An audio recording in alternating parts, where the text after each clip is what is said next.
ভাবুন তো সেই 10 বছরের ছেলেটির কথা, যার শরীরে গ্রোথ হরমোনের সমস্যা ছিল, যার চিকিৎসা করার সামর্থ্য তার পরিবারের ছিল না।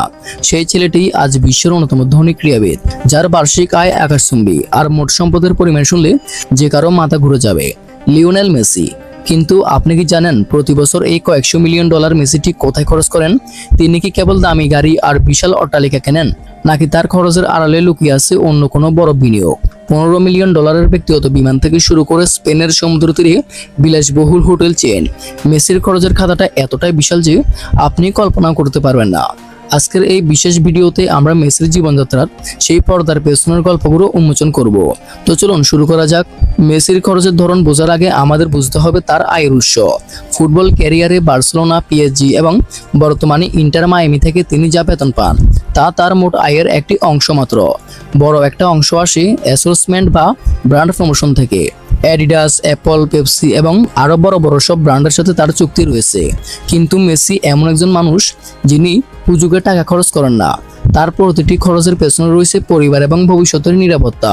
মেসির খরচের তালিকায় সবচেয়ে বড় অংশটি দখল করে আছে তার স্থাবর সম্পত্তি এবং রিয়েল এস্টেট। তার কাছে বাড়ি মানে কেবল থাকার জায়গা নয়, এটি একটি দীর্ঘমেয়াদী বিনিয়োগ। বার্সেলোনায় মেসির যে বাড়িটি ছিল সেটি ছিল এক স্থাপত্য বিস্ময়। সমুদ্র তীরে অবস্থিত এই প্রাসাদের উপর দিয়ে কোনো বিমান উঠতে পারে না। হ্যাঁ, আপনি ঠিকই শুনেছেন, পরিবেশগত কারণে এই এলাকাটি নো ফ্লাই জোন। এই বাড়িটি কিনতে এবং সংস্কার করতে মেসি খরচ করেছিলেন প্রায় 7 মিলিয়ন ডলার। বাড়ির ভেতরে রয়েছে নিজস্ব ফুটবল পিচ, জিম এবং সুইমিং পুল। কিন্তু মেসি এখানেই থেমে থাকেননি। বর্তমানে ইন্টার মায়ামিতে আসার পর তিনি ফ্লোরিডায় 10.7 মিলিয়ন ডলার দিয়ে একটি বিশাল ওয়াটারফ্রন্ট ম্যানশন কিনেছেন। এই বাড়িতে রয়েছে 10টি বেডরুম, একটি স্পা, 2টি বোট ডক এবং বিশাল এক পুল। এছাড়াও মায়ামির পোরশা ডিজাইন টাওয়ার এ তার একটি আস্ত ফ্লোর কেনা আছে, যার মূল্য প্রায় 9 মিলিয়ন ডলার। এই টাওয়ারের বিশেষত্ব হলো যেখানে লিফটের মাধ্যমে আপনি আপনার গাড়ি সরাসরি নিজের লিভিং রুমে নিয়ে যেতে পারেন। আর্জেন্টিনার রোজারিওতে তার রয়েছে দ্য মনস্টার হাউস। এটি একটি বিশাল এস্টেট যেখানে 25টি রুম রয়েছে। অবসরের পর মেসি এখানেই তার অনেকটা সময় কাটানোর পরিকল্পনা করেছেন। এই বিশাল প্রপার্টিগুলো দেখাশোনা করতেই মাসে কয়েক লক্ষ ডলার খরচ করতে হয় মেসিকে। একজন গ্লোবাল আইকনের জন্য সময় মূল্য অনেক, আর তাই যাতায়াতের জন্য মেসি ব্যবহার করেন 15 মিলিয়ন ডলার মূল্যের একটি ব্যক্তিগত বিমান, গালফস্ট্রিম 5। এটি তার নিজস্ব মালিকাধীন নয়, বরং দীর্ঘমেয়াদী লিজ নেওয়া, যা তিনি নিজের মতো করে সাজিয়ে নিয়েছেন। এই বিমানের সিঁড়িতে খোদাই করা আছে তার পরিবারের সদস্যদের নাম, লিও, তিয়াগো, মাতেও এবং চিরো। বিমানের লেজে লেখা আছে তার আইকনিক নম্বর 10। এই বিমানে 8টি বেড, 2টি বাথরুম এবং একটি আধুনিক রান্নাঘর রয়েছে। দেশের হয়ে খেলা হোক কিংবা পরিবারের সাথে ছুটি কাটানো, এই বিমানটি তাকে বিশ্বজুড়ে এক প্রান্ত থেকে অন্য প্রান্তে বয়ে নিয়ে যায়। এর পেছনে প্রতি বছর ফুয়েল এবং মেইনটেনেন্স বাবদ কয়েক মিলিয়ন ডলার খরচ করতে হয় মেসিকে। গাড়ির প্রতি মেসির আকর্ষণ বারবারই মার্জিত, তবে তার গ্যারেজে এমন কিছু গাড়ি আছে যা পৃথিবীর খুব কম মানুষের ভাগ্যেই জোটে। মেসির সবচেয়ে দামি গাড়িটি হলো 1957 ফেরারি 335S স্পাইডার স্নাগনি ওয়েতে। নিলামে এই গাড়িটি তিনি কিনেছিলেন প্রায় 36 মিলিয়ন ডলারে। এটি কেবল একটি গাড়ি নয়, এটি একটি ঐতিহাসিক সম্পদ। এছাড়াও তার সংগ্রহে আছে পাগামি জোন্ডা প্রায় কালো, যার দাম প্রায় 2 মিলিয়ন ডলারেরও বেশি। প্রতিদিন যাতায়াতের জন্য তিনি ব্যবহার করেন রেঞ্জ রোভার ভোগ বা মার্সিডিজ এর মতো গাড়ি। তার গ্যারেজে অডি, মাসেরাতি এবং ফেরারির মতো এমন সব মডেল আছে যা আভিজাত্যের শেষ কথা বলে।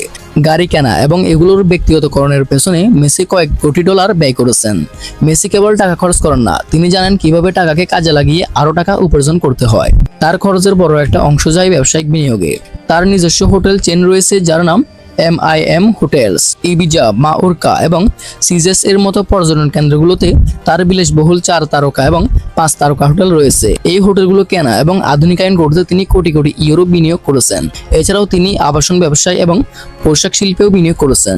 তার নিজস্ব ব্র্যান্ড দ্য মেসি স্টোর থেকে শুরু করে সিলিকন ভ্যালিতে প্রযুক্তি খাতে বিনিয়োগ। মেসি একজন অত্যন্ত চতুর ব্যবসায়ী। মেসি যখন অবসরে থাকেন তখন তিনি তার পরিবারের সাথে সময় কাটাতে পছন্দ করেন, তবে সেই ছুটির জায়গাগুলো মোটেও সাধারণ নয়। তারা প্রায়ই ইবিজাতে একটি বিশাল ইয়েটে সময় কাটান। এই ইয়েটটি ভাড়া নিতেই সপ্তাহে প্রায় 50,000 ডলারের বেশি খরচ হয়। এছাড়া বাহামা বা ক্যারিবিয়ান দ্বীপপুঞ্জের ব্যক্তিগত রিসোর্টে তাদের ছুটি কাটানোর পেছনে প্রতিবার কয়েক লক্ষ ডলার খরচ করতে হয়। মেসি বিশ্বাস করেন মাঠের কঠোর পরিশ্রমের পর এই প্রশান্তিটুকুই তার প্রাপ্ত। অনেকেই মেসির বিলাসিতা দেখেন, কিন্তু তার আয়ের একটি বিশাল অংশ নিঃশব্দে চলে যায় আর্তমানবতার সেবায়। লিও মেসি ফাউন্ডেশন এর মাধ্যমে তিনি বিশ্বজুড়ে হাজার হাজার শিশুর শিক্ষা এবং চিকিৎসার ব্যয়ভার বহন করেন। বিশেষ করে ক্যান্সার আক্রান্ত শিশুদের জন্য বার্সেলোনায় তিনি একটি বড় হাসপাতাল তৈরি করতে বড় অঙ্কের অনুদান দিয়েছেন। মেসির বিলাসবহুল জীবন আমাদের অনেকের কাছে স্বপ্নের মতো মনে হতে পারে, কিন্তু মনে রাখতে হবে এই প্রতিটি ডলার তিনি অর্জন করেছেন তার রক্ত, ঘাম আর ত্যাগের বিনিময়ে।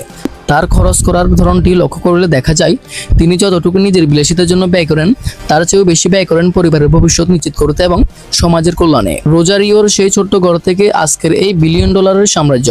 লিওনেল মেসির এই স্বপ্নটি যেন অনুপ্রেরণার, তেমনি তার অর্থ ব্যবস্থাপনার গল্পটিও শিক্ষণীয়। তিনি কেবল একজন ফুটবলার নন, তিনি একটি ব্র্যান্ড, একটি প্রতিষ্ঠান। তার এই বিশাল সম্পদ আর তার ব্যয়ের ধরন প্রমাণ করে যে সাফল্য যখন আকাশচুম্বী হয় তখন দায়িত্বটাও সমানভাবে বেড়ে যায়।